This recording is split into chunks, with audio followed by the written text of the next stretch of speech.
If there's crimes against humanity being exercised right now, I don't believe that it's in a military lab. I believe that it's in those ICUs of dying patients alone. In what time in history have we decided that we need to, en masse, let people die alone? Marines are taught to never leave a soldier on the battlefield.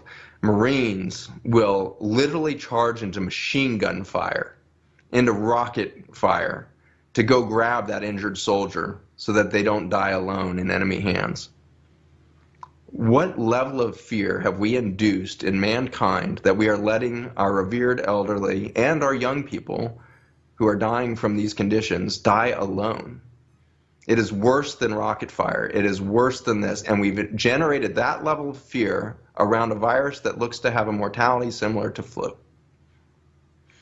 What are we doing with this tyranny of fear? We are tearing apart the very fabric of what it means to be human.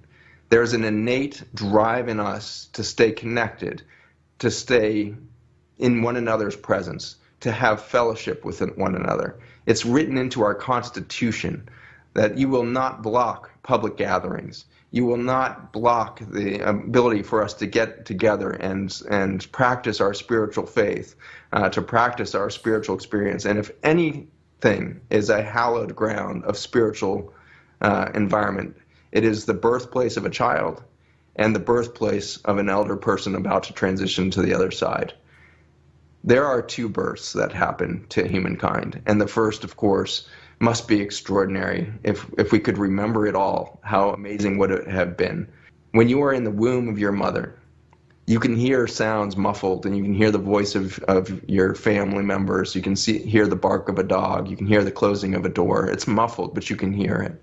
You can see the light filtering through in the morning through the skin of your mother's belly and through the wall of the womb. You can see these transitions of shadows moving by. You can see this beautiful world, and it's all in red hues. It's reds and oranges, like an eternal sunset happening around you. And then there's peaceful darkness in the night, and it's silent, and you've got your mother's heartbeat right next to you, and you've got this extraordinary holy of holies, this protected space that you're in. Then suddenly, at the end of 9 months, your entire human existence so far only knows this space. You have this catastrophic event where intense pressure is put on you, and you're being covered in microbes as you go down this, and your immune system has never seen this. Your whole body has never seen this whole body of life that's coating you, and you're in this transit of dark tunnel and compression. Your heart rate is 180 and pushing 250 at moments because you are in this intense physiologic pressure state, and you think you are dying. I think that must pass the tissue levels possibilities. I think I'm dying because the light is gone, and all I hear is crushing pressure, and all I'm experiencing is, and then suddenly you're in the light, all the pressure is gone, and you can't believe the beauty around you. The face of your mother is mind-boggling. There's 1,000 colors in just the iris of her eye that's looking in your face. And you're staring at that for a second, and then there's this like halo of light and color from this explosion of filaments out of your mother's head that we call hair, and it's creating these rainbows of color. And so all you can do is stare above your mother's hair and look at that for a while. And then suddenly there's this extraordinary, scene as it unfolds of greens and blues and your first sunset. You can't believe how beautiful the world is. And then we go through a forgetting of the magic that we are alive right now. And we forget that we are in an exquisite miracle of beauty every day.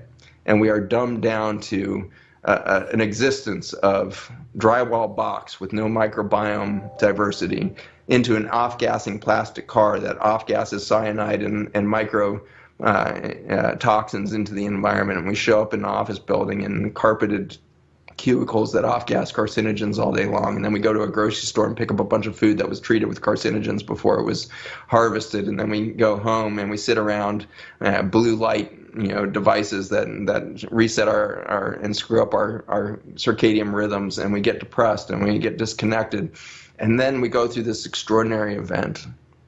And suddenly there's darkness in an ICU, and your eyesight is failing, and you're starting to see things through through the glass darkly again, and you see shadows, and you see this, and there's an intense sense of pressure as your body starts to collapse in on itself. You can't breathe, your heart rate's failing, everything's starting to go, and then you go into this dark tunnel.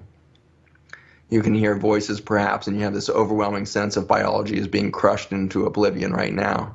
And then you come out the other side, and it's more beautiful and more bright than you could have ever imagined. And then suddenly that doctor resuscitates you and pulls you back into the body.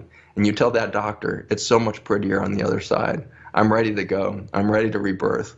I just found out that I'm fully accepted on the other side. I'm a beautiful creature of light energy, and I am excited to be there.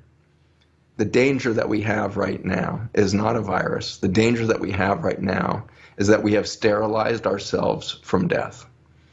We have created sterility around the death moment, which is ultimately our reason we're here. We are here for a transformative experience where we find out we are not biologic, we are spiritual beings.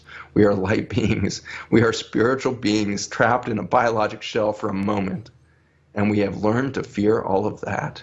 And for that, we are missing the beauty of life. We are missing the beauty of the face of our lovers, of the face of our children. We are missing the beauty of one another. And we are letting each other die alone out of fear of some genetic material that floats through the air and has since the beginning of time. We have the wrong story going on. And it is not a conspiracy theory. It is not some government laboratory. It is the human emotion of fear. And we are afraid of our own death, which is our rebirth. We need to reorient ourselves to life. We need to put into line not just our medical system. We need to put into line our manufacturing and consumer goods industries. We need to put into line our energy and transportation industries in line with biology. It has shown us how to produce energy cleanly. It has shown us how energy is produced at the cellular level. We could do that. We could put all of it back in line. And first and foremost, we need to celebrate life and stop fearing death. And we will act much differently towards each other. We don't need a revolution. We need an evolution. We need to evolve past our fear. And we need to find love. And love is not a thing. It's not something to be grabbed. It is an experience. And I believe it is, through the wisdom of one of my deep friends, Patrick Gentempo, gave me this extraordinary gift last year. Love is not the fabric of everything. The fabric of everything is beauty. And our reaction to seeing the beauty is love. If you feel unloved, if you feel like you don't know what it means to love yourself or your loved one who is dying right now, then stop trying to generate the human emotion of love and start witnessing the beauty, and then you will experience the love. We need to see the beauty of the virome. We need to see the beauty of the microbiome. We need to see the beauty of a human breath. We need to see the beauty of a planet that can breathe when given the opportunity. We need to see the beauty of human touch, a hug. When we go back to a normal, I hope it's not the old normal.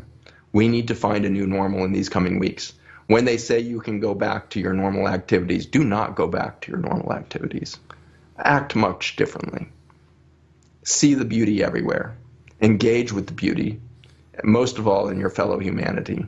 And let's love each other in the experience of each other's beauty to realize a much different future.